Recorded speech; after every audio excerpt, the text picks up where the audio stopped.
마음을 한번 다짐하겠습니다. 주여 말씀하옵소서. 말씀대로 지켜 행하는 여러분들이 되기를 축복합니다. 나눔지 다 가지고 계시죠? 오늘 설교 제목이 무엇입니까? 믿음으로 살아가는 삶의 원칙. 질문 1번 시작. 무엇이 성도들이 살아가는 삶의 원칙이 되어야 한다고 생각하십니까? 무엇이 성도들이 살아가는 삶의 원칙이 되어야 되겠습니까? 질문의 의도는 다 아시겠죠? 우리가 사람들이 살아갈 때 그 삶의 원칙이 다 있습니다. 군인은 군인으로서 해야 될, 행동해야 될 원칙이 있고, 학생은 학생으로서 살아갈 원칙이 있고, 또 아이들은 아이들대로 살아갈 원칙이 있습니다. 그렇다면 성도들은 성도들로서 살아갈 삶의 원칙이 있습니다. 그 원칙을 우리는 성경이라 그렇게 배웠고 그렇게 가르쳤습니다. 질문 2번 시작. 실제로 자신의 삶에서 성경이 차지하는 비중은 어느 정도라고 생각하십니까? 성경이 우리의 삶의 행동 원칙이라면 여러분들의 삶 속에 실제로 성경이 어느 정도 비중을 차지하고 있습니까? 유일한 삶의 원칙이다. 있으나 마나한 책이다. 어디 있는지도 모르겠다. 이 중에 하여튼 어디에 포함되겠죠. 근데 여러분들이 기억을 하시든 못 하시든 우리가 학습 받을 때 앞에서 질문하고 여러분들이 예라고 약속한 서약한 질문이 있습니다. 그 질문이 뭐냐면은 제가 다시 한번 읽어 드리겠습니다. 하나님의 말씀인 성경을 힘써 배우며 그대로 지키기를 힘쓰시겠습니까? 이것이 학습 받을 때 하는 질문입니다. 여러분들은 다 예라고 그렇게 답변했습니다. 그것도 세례 받을 때도 아니고 학습 받을 때. 하나님의 말씀인 성경을 힘써 배우며 그대로 지키기를 힘쓰시겠습니까? 힘써 배우고 그대로 지키기로. 그러니까 우리가 예배 시간마다 늘 다짐하는 게 뭡니까? 주여 말씀하옵소서 내가 지켜 행하리다. 이거는 우리가 학습 받을 때 서약한 거예요. 그 서약한 것을 우리가 계속 그렇게 하겠습니다. 다시 한번 다짐하고 다짐하는 것이다. 그렇게 생각하면 됩니다. 성경이 우리의 삶의 원칙이라면 정말 우리의 실제 생활 속에서 성경이 그런 역할을 하도록 그렇게 해야 된다는 것. 그것이 오늘 본문이 우리에게 말씀하는 내용입니다. 디모데후서 3장 10절에서 17절을 함께 읽었습니다. 앞단락에서는 말세에 나타날 사람들의 거짓된 모습을 거기에 쭉 열거하고 있습니다. 말세가 되면 사람들이 어떤 모습으로 살아가는지 디모데후서 3장 1절부터 3장 1절, 2절, 3절, 4절까지 거기에 쭉 이렇게 말세가 되면 사람들이 이런 모습으로 살아간다.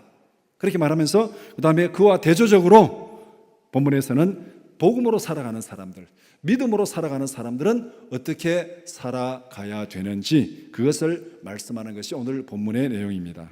오늘 본문의 내용을 두 단락으로 나누어서 함께 살펴보고자 합니다. 첫 번째는 성도가 살아가는 삶의 현실. 우리가 지금 어떤 환경에 살아가고 있는가 이걸 바로 알아야 돼요. 현실을 모르고는 우리가 제대로 할 수 없잖아요. 삶의 현실. 그다음 두 번째는 성도가 살아가는 삶의 원칙. 우리가 이런 현실 속에서 어떤 원칙으로 살아가야 되는지 이 둘을 우리는 분명히 기억해야 됩니다. 첫 번째, 성도가 살아가는 삶의 현실입니다. 질문 11번 시작. 디모데가 보고 들은 바울의 삶의 모습은 어떤 것이었습니까? 오늘 본문은 바울 사도가 이제 디모데에게 권면하는 말씀입니다. 디모데에게 신앙의 대선배인 바울이 이제 신앙의 다음 세대인 디모데에게 권면하는 말씀인데 이 말씀은 오늘 우리 모든 성도들에게 권면하는 말씀입니다. 그러면은 디모데 입장에서 이제 자기에게 권면하는 바울의 그 삶의 모습, 그 삶의 모습이 어떤가? 디모데가 어떻게 그 삶을 이해했는가 따라서 그 말에 권위가 있을 수도 있고 권위가 없을 수도 있습니다. 디모데가 보고 들은 바울의 삶의 모습이 어떤가? 10절, 11절에 세 가지로 정리할 수 있습니다. 첫 번째는 바울의 신앙 인격을 보았습니다. 10절에 보면은 바울의 삶의 목적은 만민에게 복음을 전하는 것이었습니다. 그 일을 위해서 오래 참고 사랑과 인내로서 복음을 전했고 자신이 전파한 말씀을 행동으로 실천하는 그런 삶을 살았습니다. 이것이 바울의 신앙 인격입니다. 자기의 사명을 위해서 사랑으로 오래 참고 인내로서 견디면서 그 사명을 감당하고 또 자기가 전한 그 말씀대로 자기가 실천하며 살아가는 그 모습을 보인 것, 그것이 디모데가 보고 들은 바울의 신앙 인격입니다. 그 다음에 두 번째는 바울이 경험한 고난을 보았습니다. 11절 전반부에 바울은 복음을 전하면서 많은 박해와 고난을 당했습니다. 거기 보면 지역 이름도 말하고 있습니다. 안디옥에서, 이고니온에서, 루스드라에서 가는 곳마다 복음을 전했지만은 거기에서도 여러 가지 고난을 당했습니다. 그러나 바울은 복음을 위해서 고난과 박해를 결코 두려워하지 않았다. 자기의 사명이 뭔지를 분명히 깨닫고 그 사명을 수행함에 있어서는 어려움과 고난이 있어도 굴하지 아니하고 그것을 견디며 이겨내며 그 역할을, 그 사명을 잘 감당했다. 그렇게 말하고 있습니다. 우리가 어떤 목표를 이루기 위해서는 고난을 견디지 않고는 목표를 이룰 수가 없는 것이죠. 이제 수능이 앞에 있는데 이제 이 고3 학생들 뭐 짧게는 1년, 길게는 뭐 3년, 더 길게는 뭐 6년 뭐 이렇게 우리나라 환경에서 이 수능을 위해서 준비하고 하는데 거기에 먹을 거 다 먹고 놀고 싶은 거 다 놀고 자고 싶은 거 다 자고 게임할 거 다 게임하고 그러면은 공부는 언제 하겠습니까? 정말로 자기가 딱 목표하고 그 목표를 달성하기 위해서 공부를 하려고 작심을 하고 딱 시작을 하면은 때로는 잠이 와도 자지 않고 먹고 싶은 거 덜 먹고 놀고 싶은 거 덜 놀고 자기 나름대로 그 고난과 어려움을 극복하면서 그것을 위해서 달려갈 때 우리는 그 목표를 이룰 수 있습니다. 바울 사도가 자신이 하나님 앞에 받은 바 그 사명 복음 전하는 이 일을 위해서 고난이 닥쳐도 그는 포기하지 아니하고 그 고난을 견디면서 통과하면서 그 일을 했다. 그래서 바울의 고난을 보았습니다. 그 다음에 세 번째는 바울이 경험한 은혜를 보았습니다. 11절 후반부에 수많은 박해와 고난을 당했지만 하나님께서 그 가운데서 지키시고 구원하셨다. 이것이 우리가 바라는 마지막 능력입니다. 우리가 믿는 믿음의 구석이 바로 이겁니다. 우리가 이 땅에서 믿음으로 살아가면서 여러 가지 힘든 일도 많이 있지만은 그러나 그래도 우리가 포기하지 않고 그 길을 갈 수 있는 것은 누가 내 뒤를 봐주기 때문에 하나님이 내 뒤를 봐주기 때문에 이 믿음이 없으면은 우리는 그 길을 갈 수 없습니다. 그러나 이 믿음이 있으면은 우리는 그 길을 갈 수 있습니다. 하나님이 내 뒤를 봐주는데 하나님이 나와 함께 하시는데 하나님이 나를 지키시는데 바울의 은혜를 본 것입니다. 바울은 복음을 위하여 고난을 견디고 헌신의 본을 보였습니다. 솔선수범이라는 말이 바울에게 딱 어울리는 말입니다. 쉽고도 힘든 것이 솔선수범입니다. 우리 모든 사람들에게 요구되는 덕목이 솔선수범이에요. 가정에는 가정에서대로 부모가 할 일이 있잖아요. 부모는 솔선수범해야 되고 또 자녀들은 자녀들대로 솔선수범해야 되고 교회는 교회대로, 직장은 직장대로, 사회는 사회대로 각자 신분에 맞는 역할을 잘 감당하면서 본을 보여야 되는 것, 이것이 모든 사람들에게 요구되는 덕목입니다. 그래서 우리가 하나님 앞에서 나는 어떤 존재인가, 하나님 앞에서 나는 어떤 사람인가, 그것을 바로 깨닫고 거기에 맞는 역할과 사명을 잘 감당하는 우리 모두가 되기를 축복합니다. 질문 12번 시작. 믿음으로 살아가는 사람들은 어떤 어려움에 직면하게 됩니까? 12절 말씀. 무릇 경건하게 살고자 하는 자는 박해를 받는다. 그렇게 말하고 있습니다. 여기서 경건하게 살고자 하는 자가 어떻게 살아가는 것인가? 우리는 경건하다 그러면은 옛날에 우리 샤머니즘에 또 무속에 이렇게 생각하면 경건하면은 목욕 제의를 하고 흰 옷을 입고 또 이렇게 거룩하게 앉아 있는 그 경건한 모습. 그것도 물론 경건의 한 모습일 수도 있지만은 여기에서 경건하게 살고자 한다는 것은 주님의 말씀대로 순종하고 실천하는 삶을 사는 것, 이것이 경건입니다. 주님의 말씀대로 순종하고 그 말씀을 실천하는 삶을 사는 것, 그것이 바로 경건하게 사는 사람들입니다. 경건하게 살고자 하는 자에게는 고난이 따른다. 그렇게 말합니다. 왜 고난이 따르는가? 우리가 지금 이 땅에 살아가면서 여러 가지 삶의 환경이 지금 우리의 고난을 주는 거죠. 육체적 고난보다가 정신적 고통과 갈등을 더 많이 경험하게 됩니다. 이게 우리의 현실입니다. 우리가 오늘 예수 믿는다 해가지고 누가 우리를 잡아서 감옥에 가두거나 매를 치거나 아니면 죽이거나 그렇게 하지는 않습니다. 적어도 우리가 살아가는 이 대한민국에서는 그런 육체적인 그런 고통은 우리에게는 없습니다. 그러나 우리가 이 땅에 살아가면서 믿음으로 살아가는 사람들에게는 교회 문을 나서는 순간부터 마음에 많은 고민과 갈등이 있습니다. 우리가 말씀에 100% 순종을 하든 아니면 순종을 하지 못하든, 순종하는 사람은 순종하는 사람대로 고민과 갈등이 있고, 순종하지 못하는 사람은 순종하지 못하는 사람대로 고민과 갈등이 있습니다. 세상에서 믿음의 사람이 경험하는 고통과 갈등이 어떤 것인지를 잘 보여주는 성경 말씀이 있습니다. 베드로후서 2장 6절에서 8절 말씀 시작. 소돔과 고모라 성을 멸망하기로 정하여 제가 되게 하사 후세에 경건하지 아니할 자들에게 본을 삼으셨으며 무법한 자들의 음란한 행실로 말미암아 고통당하는 의로운 롯을 건지셨으니 이는 이 의인이 그들 중에 거하여 날마다 저 불법한 행실을 보고 들으므로 그 의로운 심령이 상함이라. 자, 롯. 우리가 창세기에서 우리는 롯에 대해서 이런저런 설교를 들을 때 롯의 모습은 아주 참 본받아서는 안 될 사람의 모습으로 우리는 그렇게 기억하고 있습니다. 겨우겨우 구원받고 부끄러운 구원을 받은, 사위들도 구원하지 못하고 겨우 딸들만 구원하는, 자기 마누라도 구원받지 못한 그런 모습이 창세기에 설명된 롯의 모습입니다. 그런데 그것이 롯의 모습의 전부일까요? 하나님이 볼 때, 외형적으로는 그런 사람들이 볼 때는 많은 부족함도 보이고 많은 실패한 모습도 분명히 롯은 보여주고 있습니다. 그런데 하나님께서 그 마음을 들여다볼 때 그 마음에 어떤 고민과 갈등이 있었는가? 하나님은 우리를 외모도 보고 외형도 보지만 더 중요한 것은 우리의 중심을 보시는 하나님. 그 소돔 땅에서 구원받은 그 롯의 중심이 어떤 것인가? 오늘 이 베드로후서에서는 그 롯의 고민과 갈등을 얘기하고 있습니다.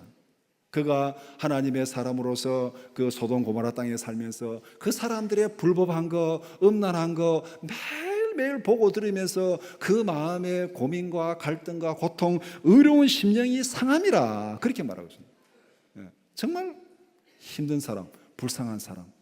그래서 어쩌면 하나님께서 그 마음의 중심을 보시고 그 고통을 보시고 미적미적하던 그 자리에서 손을 잡고 억지로라도 구원했잖아요. 하나님이 강권적으로 불러냈습니다. 거기서. 우리가 세상에서는 때로는 사람들 앞에 손가락질 당하는 모습으로 살아갈지 모르지만은 우리 마음속에 이런 믿음으로 살려고 하는 그런 고민과 갈등이 있으면은 하나님께서 책임지고 구원하실 줄 믿습니다. 롯은 우리에게 부족한 점도 보여주지만은 우리에게 굉장히 큰 소망도 보여주는 거예요. 우리가 비록 부족하지만은 우리의 중심이 하나님 앞에서 바로 살려고 발버둥 치면은 하나님께서 그런 심령들 잘못한 것이 있다 하더라도 하나님께서 책임지고 구원하십니다. 오늘 이 땅에서 살아가는 우리 대부분의 성도들의 모습이 어쩌면은 이 롯의 모습과 같은 모습이에요. 이 롯의 모습이 오늘 우리의 모습이 아니겠습니까?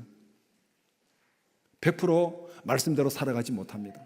사람들 앞에 야 예수 믿는 사람 정말 다르다 칭찬드리면서 살아가지 못합니다.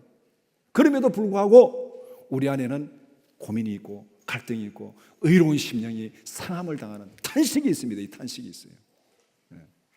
우리는 이 탄식 가운데서라도 하나님 앞에 매달려야 됩니다. 매달려야 돼요. 질문 13번 시작. 성도들이 세상에서 가치관의 충돌을 경험하는 이유는 무엇입니까? 13절 말씀에 악한 사람들과 속이는 자들은 더욱 악하여져서 속이기도 하고 속기도 하나니 이것이 세상 사람들이 살아가는 모습이에요. 악한 사람들 거기서 서로 속고 속으면서 막 거기서 막 살아가는 거예요. 세상 사람들은 타락한 원리를 따라 살아갑니다. 타락한 욕심을 따라 살아갑니다. 그 욕심을 이루기 위해서는 속이는 것도 서슴지 않습니다. 막 속이고 속고 막 그렇게 막 살아가고 있습니다. 그런데 믿음의 사람들은 타락한 세상의 원리에서 거듭난 사람들입니다. 이게 믿음의 사람, 거듭났다는 것. 예수님의 십자가의 보혈로 정결케 된 사람들입니다. 거듭났어요. 그러니까 죄악된 행동이 너무 불편하고 그것이 고통스럽습니다. 세상의 방식을 따라갈 수가 없습니다. 그러니까 생활 방식에서 충돌이 생기게 되는 거예요. 우리는 거듭났어요. 우리 마음이 거듭났습니다. 거듭났기 때문에 세상의 방식을 따라가지 못해요. 억지로 막 마지못해서 압력에 의해서 세상의 방식으로 따라가면은요, 편하지를 않습니다. 그게 편하지를 않아요. 거기에 고통이 있습니다. 예를 들어서 예수 믿는 분들이 교회에서 장로, 권사, 집사, 직분을 가진 분들이 직장에서 회식할 때 와, 술 마셔라 억지하게 하지 마. 술을 마셨다 칩시다. 그 술을 마실 때 그 마음에 술 맛 좋다 그런 기분이 있겠습니까? 야, 내 이러면 안 되는데, 내 이러면 안 되는데, 내가 장로인데, 내가 집사인데 이러면 안 되는데. 우리 안에 탄식이 있잖아요.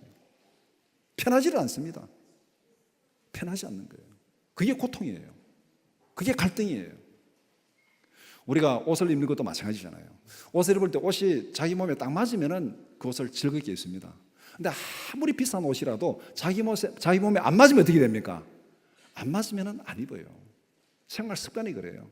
사람들은 자기 편한 생활 습관대로 살아갑니다. 우리는 이 땅에서 정말 믿음의 원리에 따라 살아가는 사람들인데, 이 세상에 나가면 사람들이 살아가는 모습이 우리하고는 맞질 않아요. 그 사람들의 모습을 따라가도 우리 마음이 편하질 않아요. 왜? 우리는 이미 믿음으로 거듭났기 때문에.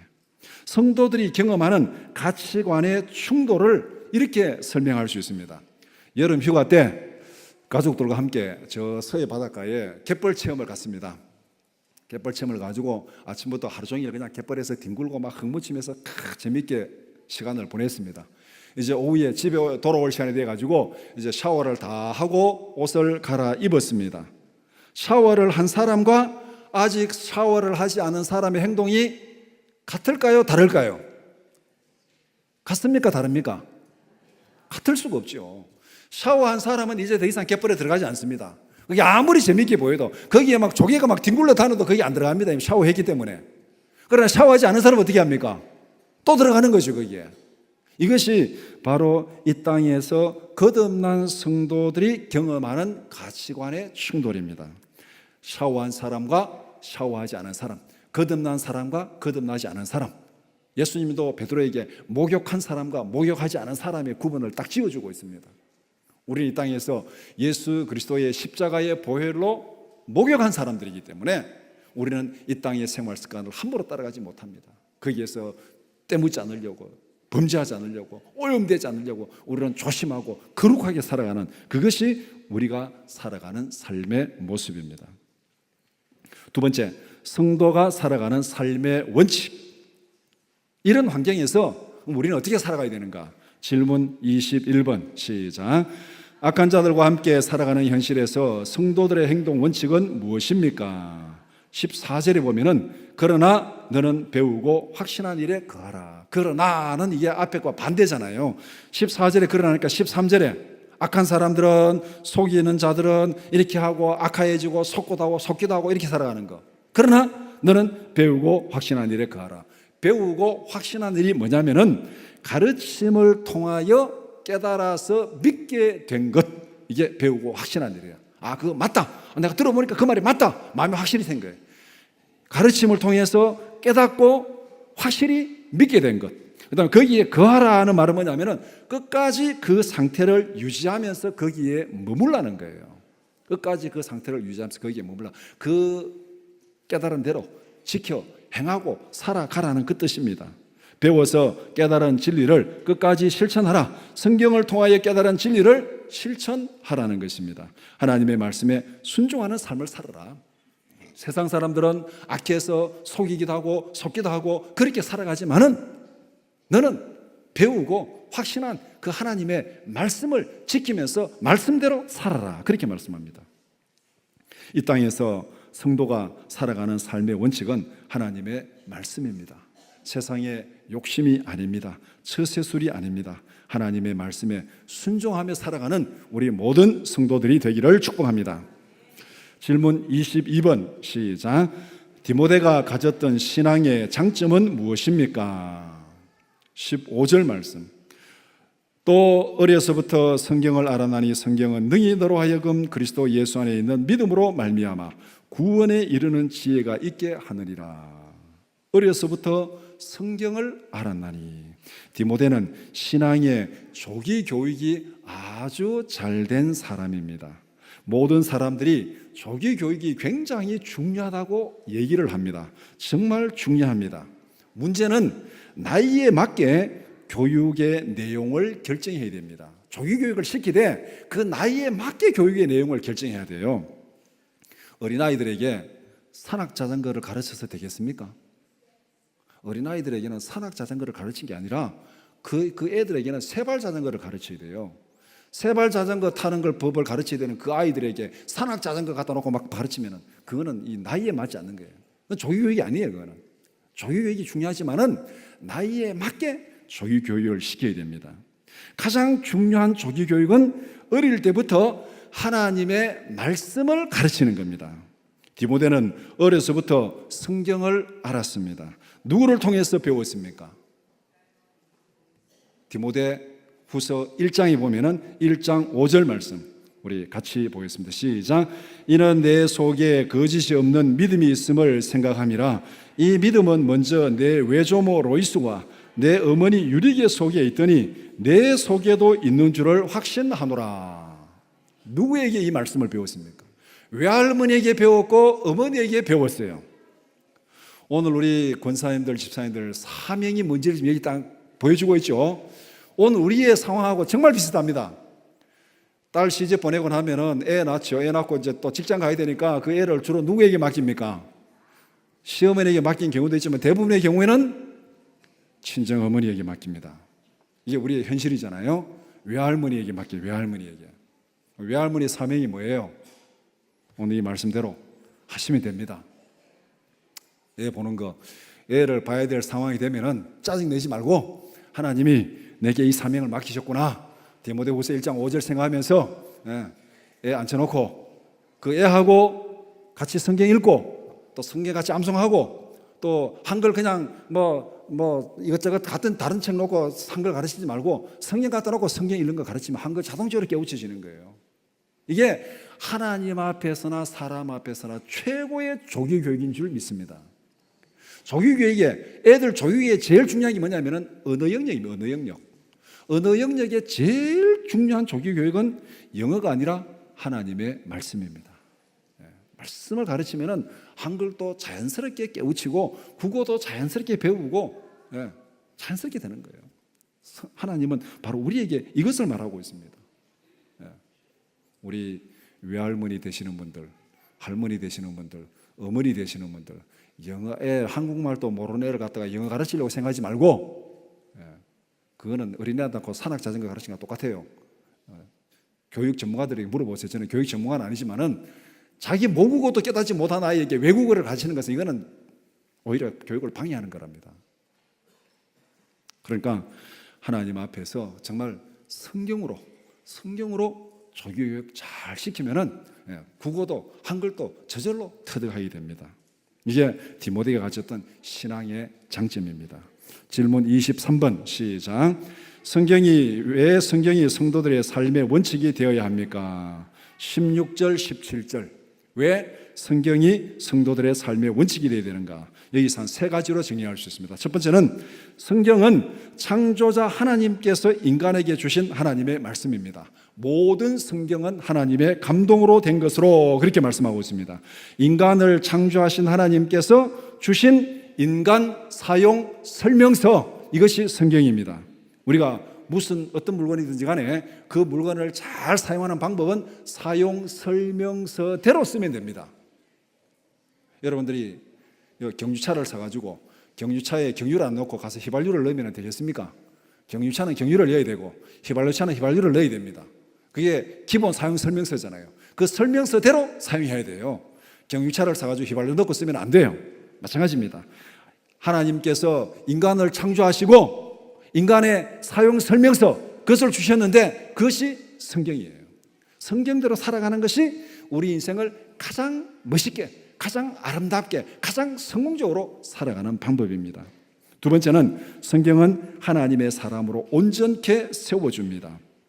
거기에 교훈과 책망과 바르게 함과 의로 교육하기 위하여 쭉 이렇게 설명하고 있는데, 교훈은 그리스도인이 살아가는 삶의 원칙을 가르치는 겁니다. 그리스도인이 살아가는 삶의 원칙을 가르치는 것. 책망은 잘못된 것을 꾸짖어서 깨닫게 하는 것. 이게 책망이에요.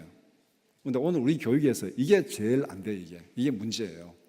책망하면은 난리가 납니다. 학교에서도 애 책망하면은 엄마들이 와서 난리가 나요. 교회에서도 책망을 못 해요. 심지어는 군대에서도 이게 안 돼요. 얼마 전에 며칠 전에 신문에 보니까 유치원 군대라는 그 제목으로 신문에 난 거 봤어요. 군대에서 훈련시키는데 수류탄 던지기 훈련하니까 이게 혹시 다칠 수도 있고 위험하니까 엄마들이 와가지고 안 된다고, 우리 아이들 위험하다고 그거 시키지 말라 해가지고 군대에서 수류탄 투척 안 한대요. 세상에 이런 군대가 어디 있나. 그래서 제목이 유치원 군대.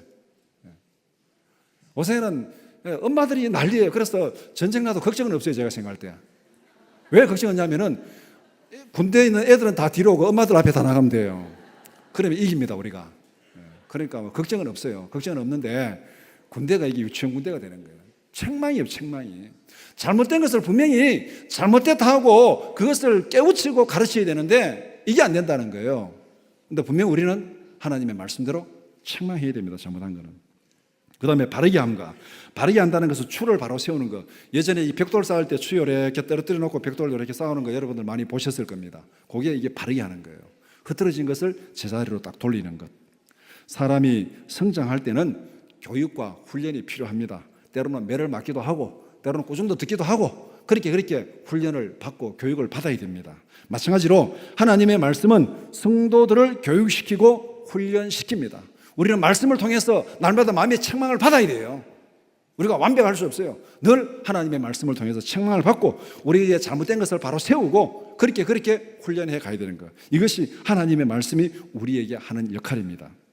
세 번째, 성경은 선한 일을 행할 능력을 갖추어 줍니다. 말씀을 실천할 수 있는 능력을 준비시켜 주신다. 어쩌면은 이것이 제일 중요합니다. 우리 힘으로 말씀을 순종하고 말씀대로 살아가려고 그러면 못합니다. 이거 좀 하다가 다 지쳐가지고 못해요. 그런데 하나님의 말씀에 순종할 때 성령이 함께 하시고 능력을 주실 줄 믿습니다. 성령의 능력으로 하는 거예요. 순종하면 성령이 함께 하시고 능력을 주십니다. 이 믿음으로 하는 거예요. 이 믿음으로. 이 능력으로 하는 거예요. 그래서 성경은 성령의 검 하나님의 말씀, 성령의 검 하나님의 말씀. 하나님의 말씀은 성령의 검입니다. 내 검이 아니고 성령의 검이에요. 내가 하나님의 말씀대로 살아가면은 그 성령의 검을 잡고 있는 분은 누구예요? 성령이 잡고 있잖아요. 성령이 뒤에서 잡고 그 말씀을 통해서 역사하시는 거예요. 그러면 나는 성령의 심부름꾼이에요. 성령의 말씀에 순종하는 나는 성령의 심부름꾼이고 내가 성령에 순종하면은 내 배후에서 성령께서 그 말씀을 통해서 역사하십니다. 이 믿음, 이 능력으로 우리가 말씀으로 살아가는 거예요. 우리가 살아가는 삶의 환경이 너무 힘들잖아요. 어렵잖아요. 이 롯과 같이 지금 소돔 고모라 같은 이런 땅에서 살아가고 있잖아요. 그러나 거기에서도 말씀대로 살아갈 수 있는 이유가 있는 것은, 그렇게 할 수 있는 능력이 있는 것은 내 힘으로 내 능력으로 되는 것이 아니라 성령이 우리에게 힘을 주시고 능력을 주시기 때문에 그렇습니다. 말씀 안에서 성령의 능력으로 살아가는 우리 모두가 되기를 축복합니다. 말씀을 정리해 봅시다. 성경이 성도가 살아가는 삶의 원칙이라면 성경을 어떻게 활용해야 되겠습니까? 두 가지만 정리합시다. 첫 번째, 날마다 성경이 말씀하는 삶의 원리를 확인하고 점검해야 됩니다. 성경이 삶의 원칙이라면 우리는 날마다 그 삶의 원칙이 뭔지를 점검해야 되잖아요. 그대로 살아가야 되니까. 음식이 육체적인 에너지를 공급하듯이 성경은 영적인 에너지를 공급합니다. 발 앞에서 성경에 순종할 때 성령이 능력 주신다 했잖아요. 성령이 에너지를 공급하는 거예요. 하루를 시작할 때 우리가 날씨를 보고 오늘 옷을 뭐 입어야 될까 하고 옷을 입고 나가잖아요. 마찬가지로 하루를 시작할 때 하나님의 말씀을 보고 기도하고 하루를 시작하는 여러분들이 되기를 축복합니다. 아이고 나는 도저히 바빠서 성경 못 읽겠다. 너무너무 바빠서 성경 못 읽겠다 하는 분은 성경을 화장실에 갖다 놓고 읽으시기 바랍니다. 화장실에 다 가잖아요. 그래, 한 절을 읽어도 화장실에 앉아있는 동안 옷에서 다 화장실 편하잖아요. 편안히 앉아있으니까. 그게 앉아서 한 절이라도 읽고 기도하고 시작하시기 바랍니다. 그럼 여러분들이 아이고 성경을 어떻게 화장실에 읽나 거룩한 책인데 그렇게 생각하십니까? 전혀 안 읽는 것보다 화장실에서라도 읽는 게 더 좋은 줄 믿습니다. 하나님이 얼마나 기특하게 보겠어요. 야, 바빠서 성경 읽을 시간이 없는데 화장실에서라도 성경 읽으려고 노력하는 너 마음이 너무너무 기특하다. 하나님이 복 주시지 않겠습니까? 그러다가 좀 믿음이 생겨야죠. 이건 아니지 하면 화장실 가기 전에 읽으시기 바랍니다. 그래서 매일매일 성경을 점검하고 많이 읽든 적게 읽든 그런 여러분들의 능력에 맡기고 하루에 한 절을 읽더라도 읽는 것이 중요한 거예요. 하나님 앞에 나는 말씀으로 시작합니다. 그 중심이 중요한 거예요. 한 절을 읽더라도 성경 읽고 기도하고 그렇게 하루를 시작하시기 바랍니다. 이것이 성경이 우리의 삶의 원칙이라면 그렇게 해야 되잖아요. 두 번째는 성경의 원리가 몸에 배이도록 익혀야 됩니다. 삶의 습관은 하루아침에 이루어지는 것이 아닙니다. 오랜 시간 연습과 훈련을 통해서 몸에 배이도록 익히는 것입니다. 우리 속담에 3살 버릇이 8까지 간다, 그런 속담이 있잖아요. 나쁜 데만 적용되는 게 아니고 좋은 것도 마찬가지입니다. 3살 버릇이 8까지 갑니다. 운전을 여러분 한번 생각해 봅시다. 젊을 때부터 운전을 하던 분들은 제가 보니까 미국에서도 그렇고 한국에서도 그렇고 젊어서부터 운전을 하던 분들은 나이가 들어가지고 걸음을 제대로 못 걸어도 운전은 잘하세요. 제가 보니까. 그런데 운전을 젊어서부터 안 했습니다. 나이 들어서 아이고 내가 이제 무릎이 아파서 내 걸음도 제대로 못 걸으니까 이제는 내가 운전을 배워서 차를 타고 다녀야 되겠다. 그래서 한 70대에 운전 배우면 되겠어요? 안 되겠어요? 배울 수 있습니까? 없습니까? 못 배워요. 안 됩니다. 이게 바로 젊을 때부터 하던 거는 나이가 들어도 합니다. 젊을 때 안 한 거는 나이가 들면 더 못해요. 우리가 바로 어릴 때부터 말씀으로 기도로 잘 훈련시켜야 돼요. 젊을 때부터 새벽기도 하신 분들은 나이가 들어도 새벽기도 해요. 젊을 때 새벽기도 안 하는 분들은 어쩌다 11조 새벽기도 한 이틀 하고 나니까 막 머리가 띵해가지고 막 하루하루 띵해요. 하루 하니까 띵할 수밖에. 띵하면 계속 하시기 바랍니다. 석 달만 하면 안 띵해요. 하루 하니까 띵한 거죠. 삶의 습관은 훈련과 연습으로 되는 겁니다. 어릴 때부터 자녀들을 말씀으로 잘 가르치는 우리 모든 믿음의 부모들이 되기를 축복합니다. 말씀대로 믿고 말씀대로 순종해서 하나님이 약속하신 은혜를 풍성히 누리는 우리 모든 믿음의 가정들이 되기를 축복합니다. 기도드리겠습니다.